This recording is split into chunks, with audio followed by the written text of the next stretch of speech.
Hello creation, I hope you're well. I'm not gonna read anything out today.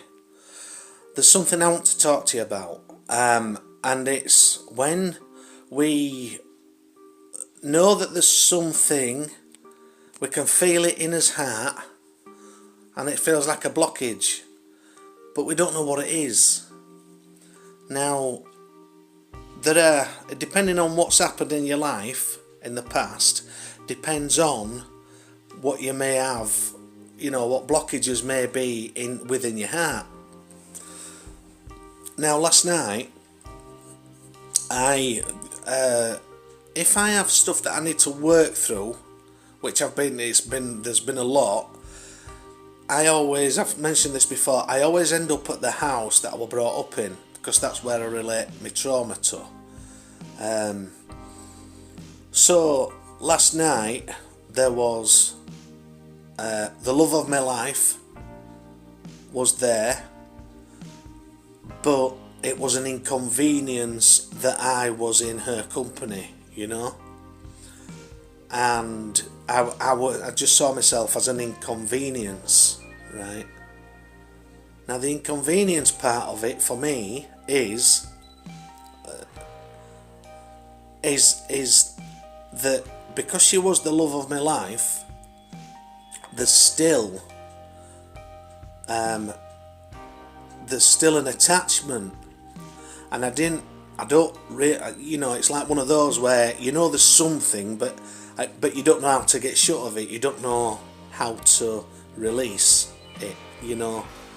This energetic tie. Now, in my son's bedroom, I actually passed him down the toys, like soft toys, just animals, like farm animals that are cuddly toys, if you want. I'd passed them down that she'd actually bought for me, the then love of my life, at that time.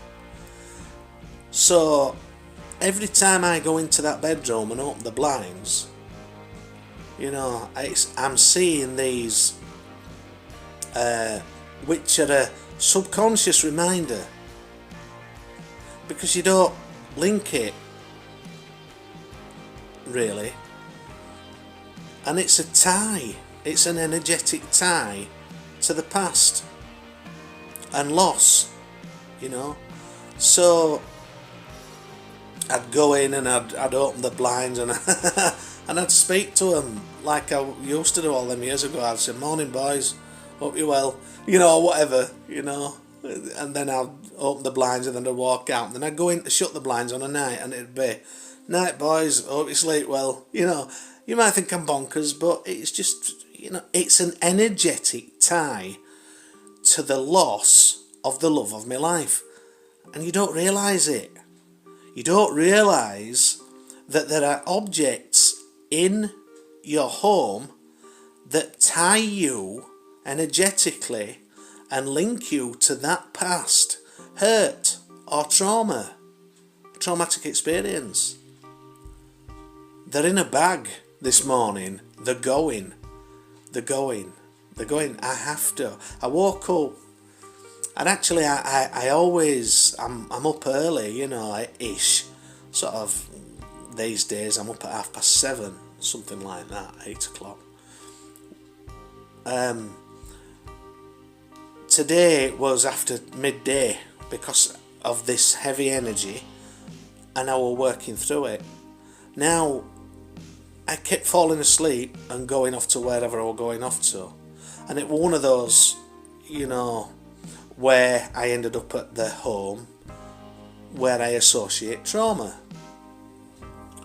Now, a second or third time that I'd fallen back off to sleep, I was with a higher source energy, and this higher source energy was a giant dressed as a samurai in all the samurai but was a giant, and it was huge. And I walked out of this, wherever this place was, and I saw, and I associated that giant as the creator being. So when it came towards me, I just got down on my knees, and I put my head to the ground and my arms out, and I bowed down, and then I said, "I'm sorry, creator. I don't know how to feel love in my heart anymore." And I started to get upset. And the creator said to this creator being, this, whatever it is that I associated with a higher source energy, said, "It's alright. It's alright." And as I was being upset, put his hands on my head, just to comfort, a reassurance. And when I woke up, I felt so much lighter, so much lighter. We mustn't ignore our dreams, because there are messages in there, yes, some people may think it's all bull, and all the rest of it, but on a psychological level, on a deep level, there's so many layers to us that, we can only reach particular layers through relaxation, through meditation, through sleep, and that's where we drop into these lower states of consciousness. There are energies that need removing, that we can't, or we don't know how to remove them in the conscious state. So some of them have to be worked on from our higher self perspective in the subconscious. Now the thing about that is, how do you know that? How do you know that? How do I know that? I don't know. Am I making it all up? Is it all bollocks? Because at the end of it, this information comes to me from somewhere, and I just see myself as a lad off of an estate who's had experience after experience after experience, life after life after life. When I was 28, I really did feel I'd been here 1,000 years. I've experienced that much. And when you can relate to virtually any topic of conversation, what anybody's, in your circles that you're within, and when you've either experienced it yourself, or you know of another who's experienced it, but then you can come across as being of a bit of a know-it-all, of he's done it all, and So at one stage in my life where I worked, I stopped joining in conversation, because I really did, because I could relate to it. I had either done it myself or I knew somebody who had, but I came across as, I'm assuming from their perspective, as somebody else, he's done it all. Do you know what I mean? But I had. That was the experience. Anyway, my message to you all is, pay attention to your dreams. Pay attention to your dreams, because there will be messages in there for you, without a doubt. You just need to realise them.